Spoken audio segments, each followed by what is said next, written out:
As you guys may already know, I was in Sandusky, Ohio a few days ago, and I went to Cedar Point. So today will be a recap of my entire trip for that weekend. So we got to the park actually rather early. Our plan was to go around the boardwalk and take pictures of the coasters before going in the park. But apparently they had early entry for normal people, and they opened the park early. So we went in through the gate that's close to Wild Mouse.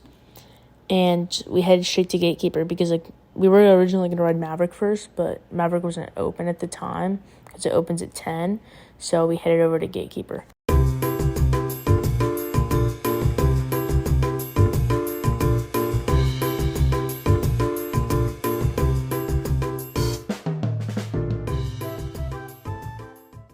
So Gatekeeper, in my opinion, it was pretty fun.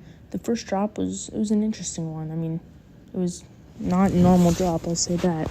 I like wing coasters, so I like having your feet dangle and all that.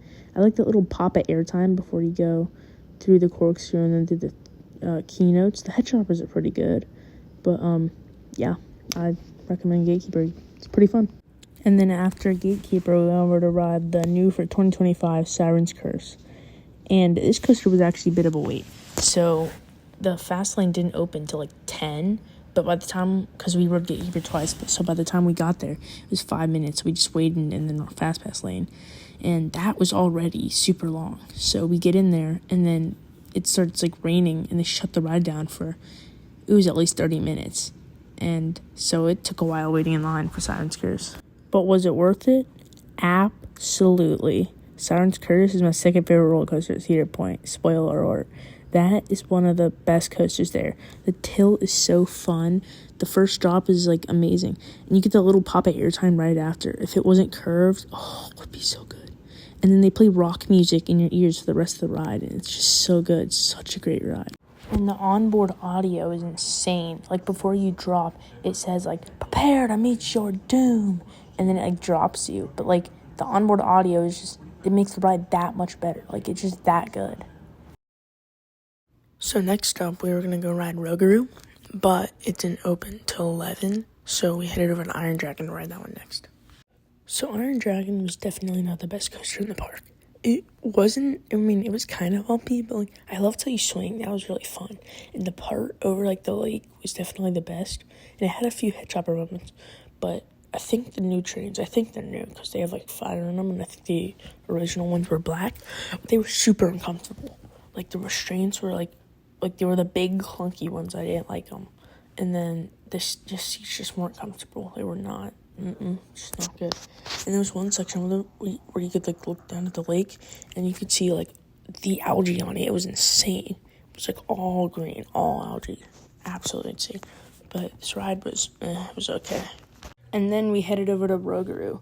And so the first drop on Rougarou is horrible. I got no feeling in my stomach. It was just like a drop. Felt nothing. Just felt normal. And then, so I think it was around the little side loop-de-loop things. I don't know what those are called. But the head banging was horrible. Your head would bang against the restraints, and it was just, no, it wasn't fun. It was just really rough.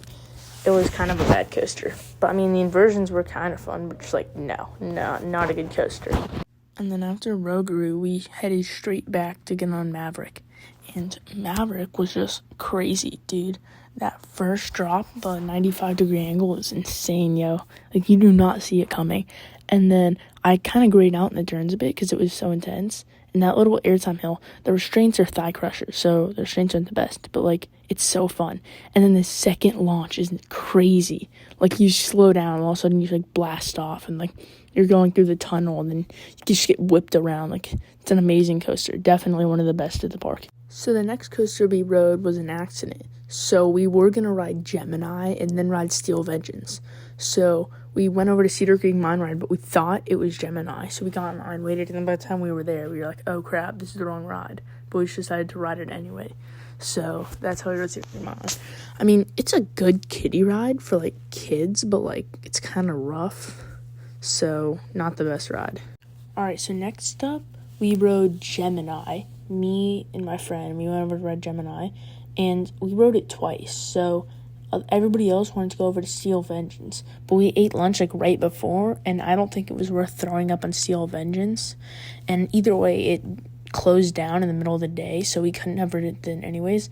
But we rode Gemini, blue side, red side twice, and then we waited in line at Steel Vengeance. It ended up getting delayed, which kind of sucked, so we just had to wait around for an hour, and then eventually we left the line, and we headed over toward Magnum. So I was a little nervous for Magnum because the tallest coaster I had ridden at that point was Gatekeeper. We're at 100 feet. So we go up, and the first drop was actually really amazing. I mean, yeah, they had tiny lap bars, but, like, I think the Magnum cars are insane. They have, like, little pouches on the cars that you can, like, put your, like, things and stuff. Like, that's awesome. Like, all roller coasters need this. And then the part where it does, like little, like, side loop-de-loop thingy, and then it turns around, that part was kind of rough. But then the bunny hills at the end, those were insane. Like, you're just launched up. Like, you can't do anything with that tiny restraint. You're just, like, propelled up. Especially in the tunnel when it's pitch black. It's awesome. But I think Magnum is a super solid ride. So after Magnum, we were going to go ride Valraven, but it closed down for maintenance. So we went over to Millennium Force to go ride that one next. So Millennium Force was an interesting one because I remember the first drop. That first drop was amazing, but I blacked out right after, like, full-on lost consciousness. And then I kind of, like, awoke around, like, the area where we go into the first tunnel, but I wasn't, like, fully, like, awake. I thought it was, like, a dream or something. It was such a weird feeling. And then I woke up and I pretty much enjoyed the rest of the ride. It was super fast, bro. Had some insane G-forces.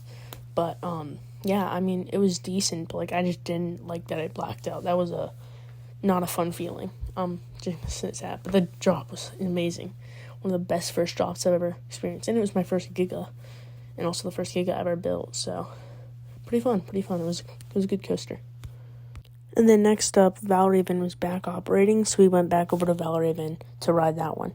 And Valraven, that is one of my top 5 roller coasters. That is such a good coaster.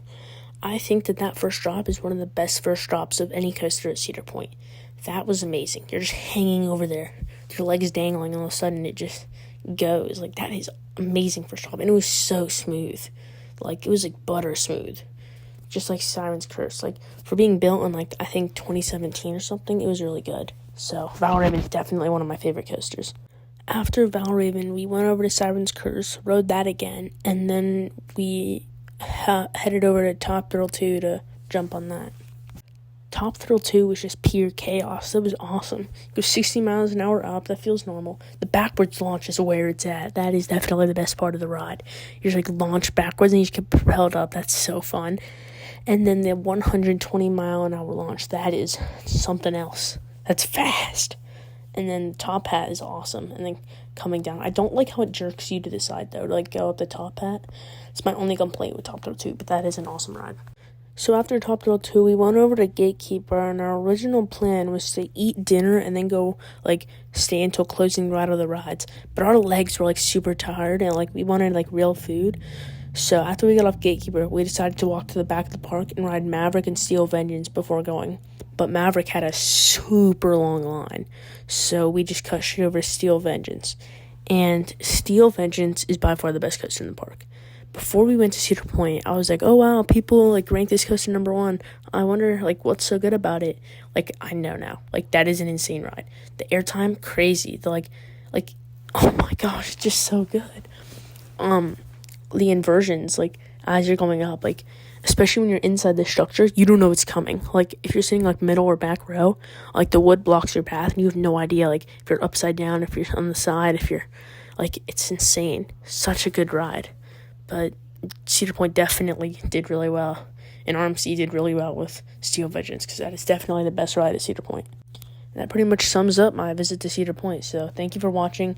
Hit the subscribe button if you would like to see more content like this, and have an awesome rest of your day.